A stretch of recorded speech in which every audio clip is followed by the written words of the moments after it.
Is there a person that every time you're around them, something shifts? You can feel it. You're more aware of yourself and more aware of them. Maybe you choose your words a little more carefully and you leave the conversation and replay it.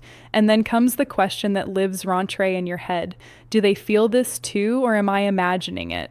That question is one of the most disorienting things a human being can experience because you can feel something so clearly, so physically, and undeniably, and still have absolutely no certainty about whether it's landing with that other person.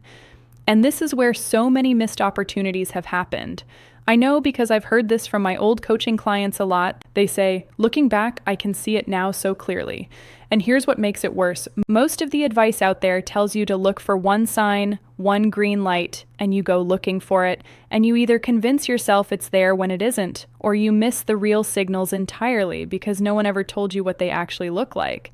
Today we're going to fix that because mutual attraction, the real kind where both of you are really in it, shows up in your body before your brain catches up. It moves through a conversation in a very specific way, and it leaves a very specific pattern. And once you know what that pattern looks like, you can stop second-guessing yourself and start seeing what's actually in front of you. I'm going to give you 15 signs that the attraction is mutual, even when neither of you has said a word about it. Let's go.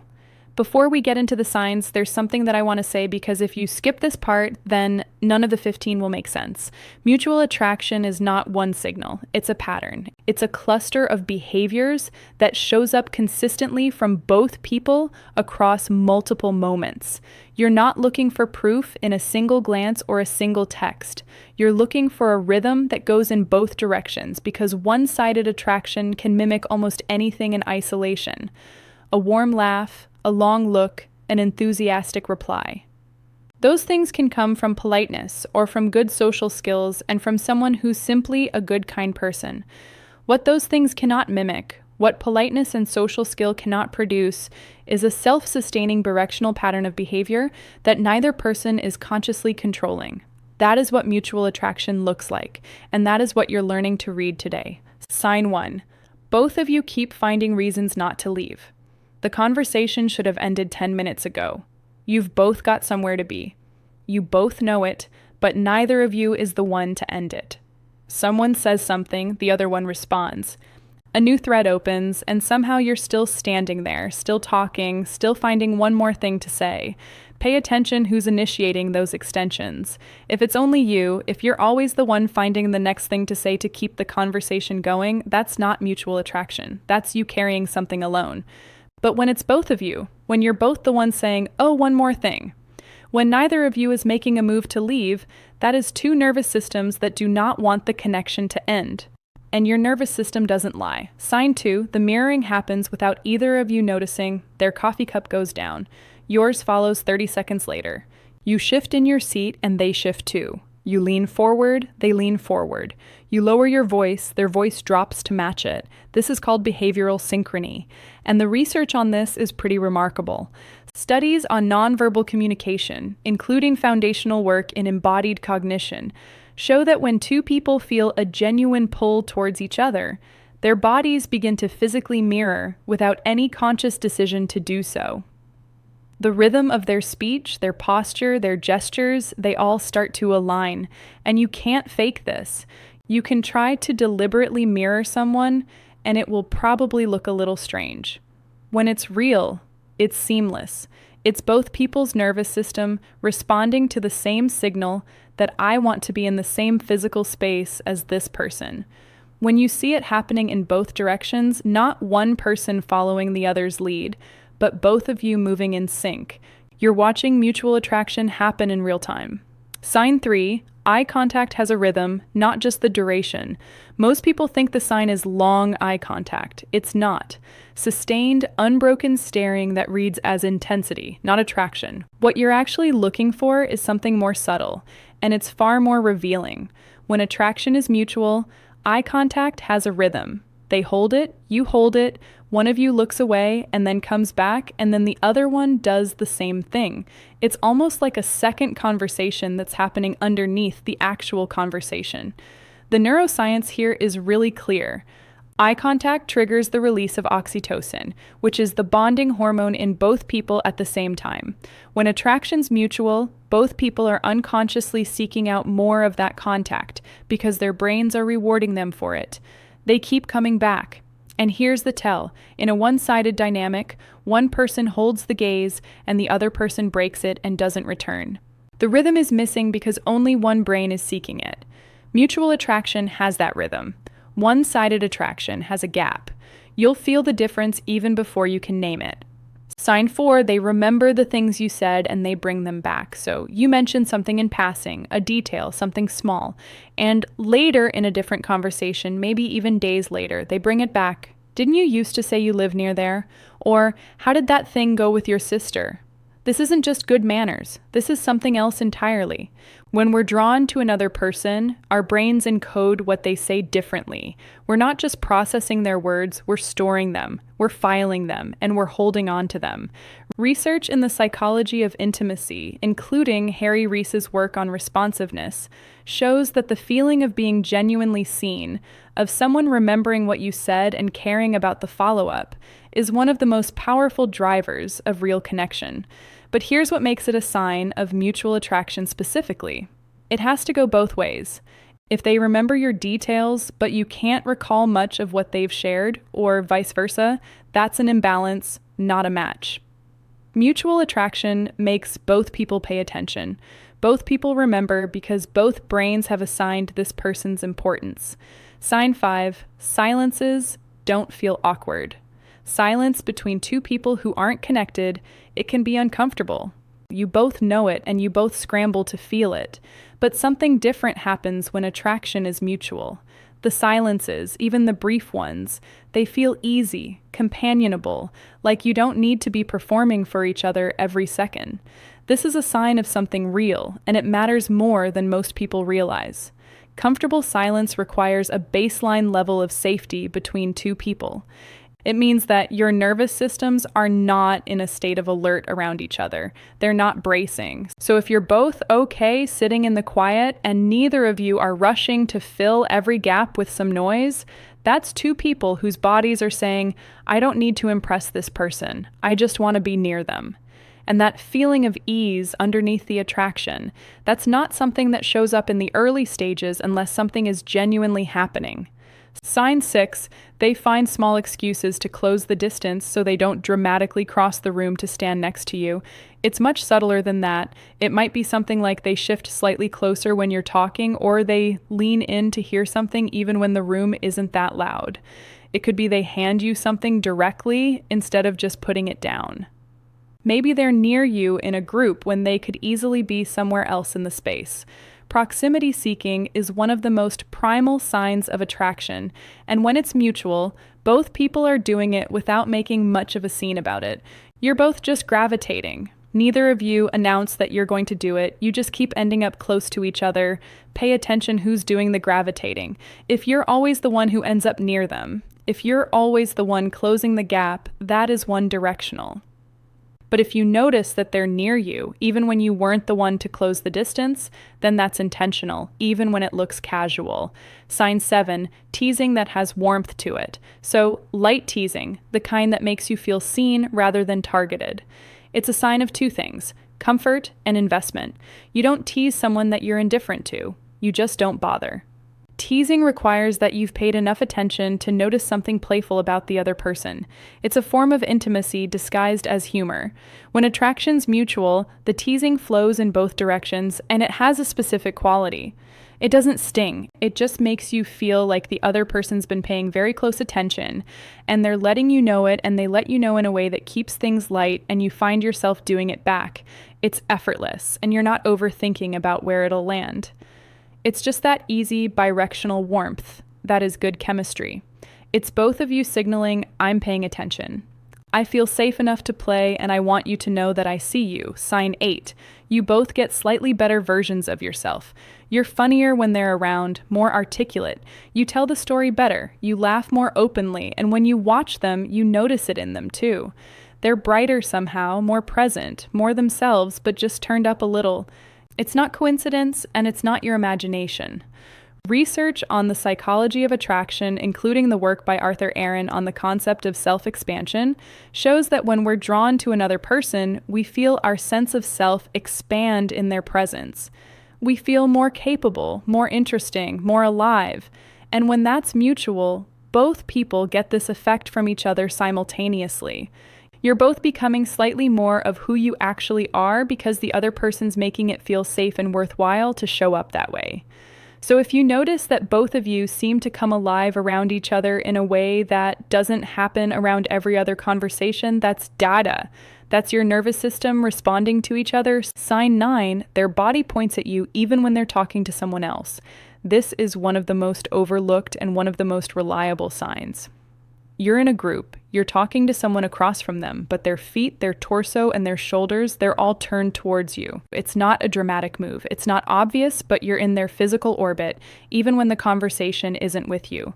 The body points where the brain wants to be. It's that simple and that honest. We orient ourselves unconsciously towards the things and people that matter to us. It happens below the level of conscious control, which is exactly what makes it so readable when you know what to look for.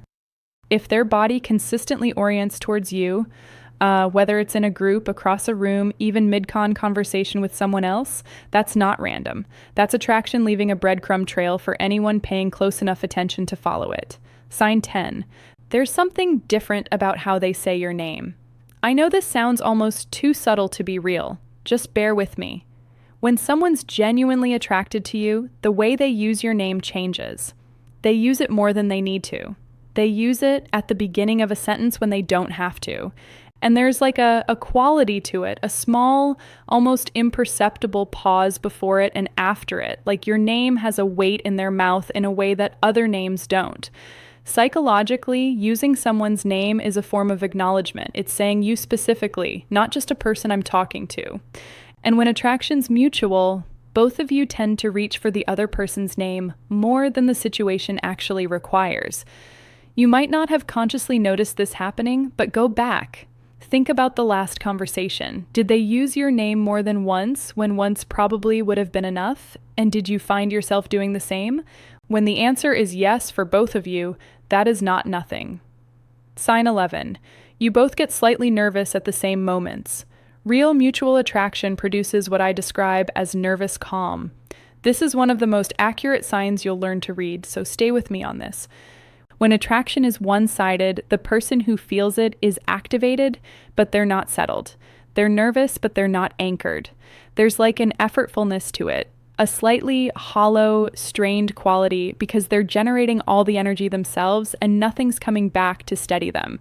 When attraction's mutual, something different happens. The nerves are still there because something that matters is happening.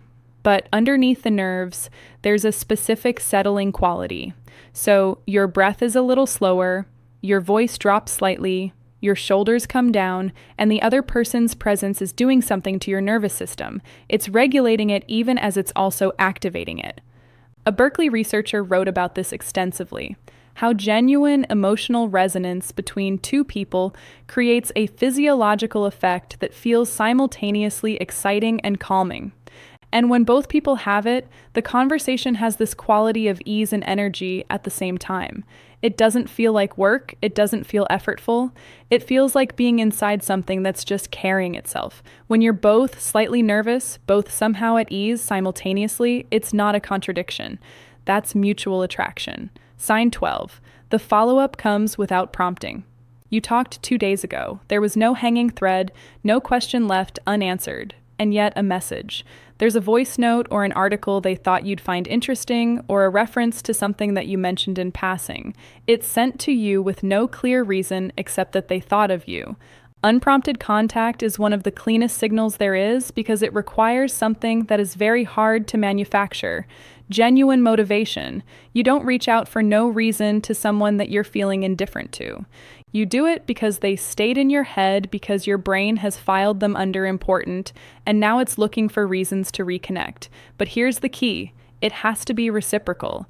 If you're always the one reaching out and they're always the one responding warmly, that's not mutual attraction. That is one person pursuing and the other person just being pleasant about it. Mutual attraction generates contact from both directions, and neither person has to feel like they're making all the moves. Sign 13. They reference the future with you in it. We should go there sometime. You love this place. We'll have to check it out. Next time we do this. These are small sentences. They're almost throwaway, but they're not throwaway at all. When someone references a future that casually includes you, without framing it as a formal plan, without making too big a deal of it, they're actually revealing something that their brain is already doing. They're already thinking about you in future contexts. They're already placing you in their life going forward. And when you find yourself doing the same thing back, when future references flow naturally in both directions, that's two people whose brains have already started building something. Not consciously or strategically, just automatically. The way that brains do when they've decided someone matters. Sign 14, there's a specific energy when you're in the same room as other people. Put you both in a group and a different kind of signal starts to appear. You're aware of exactly where they are in the room without even looking for them.